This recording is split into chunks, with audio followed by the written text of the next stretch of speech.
Bonjour à tous. Dans la deuxième partie des cours sur les gains de productivité, dans la première partie, on a compris que les gains de productivité se manifestent en ce qu'il y a un supplément sur la production après qu'on ait intégré le progrès technique.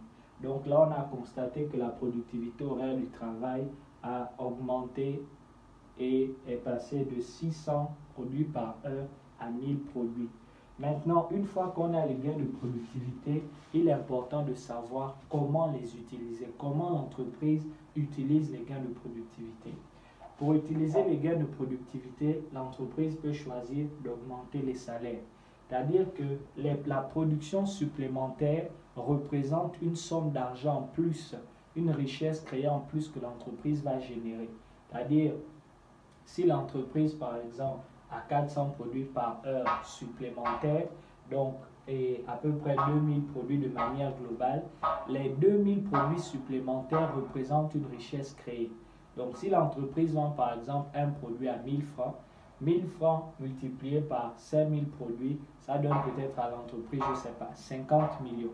Donc les 50 millions, il y aura une hausse de 20 millions parce qu'avant, on produisait 3000 produits, maintenant on produit 5000. Donc les 20 millions supplémentaires qui seront produits, on peut les utiliser en augmentant le salaire de nos employés qui auront un pouvoir d'achat beaucoup plus important et qui pourront consommer plusieurs biens, notamment les biens que nous produisons en tant qu'entreprise. On peut choisir aussi d'augmenter les profits. Si on ne veut pas augmenter les salaires, on peut augmenter les profits. C'est-à-dire que les 20 millions supplémentaires que l'entreprise gagne, on les répartit entre les différents actionnaires ou associés de notre entreprise. On peut choisir de baisser les prix aussi. Si on veut attirer plus de clients, vu qu'on a les gains de productivité, on peut choisir de baisser légèrement le niveau de prix en vue d'attirer plus de clients vers nous et d'augmenter la richesse qu'on va créer.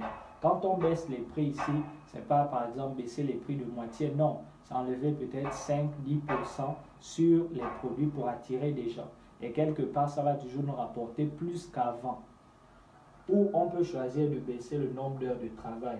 Peut-être on suppose qu'ici, on a acheté une nouvelle machine qui fait office d'innovation.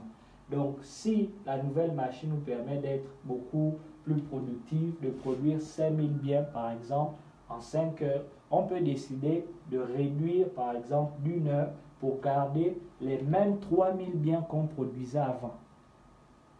Donc, au lieu de produire 5000 biens, on va décider de baisser le nombre d'heures de travail. Donc, on va travailler peut-être que 4 heures de temps. Ça va réduire notre production à 3000, peut-être comme avant. Donc, les différents usages de gains de productivité, on ne peut pas utiliser plusieurs à la fois. Soit on utilise l'un ou on utilise l'autre. Ainsi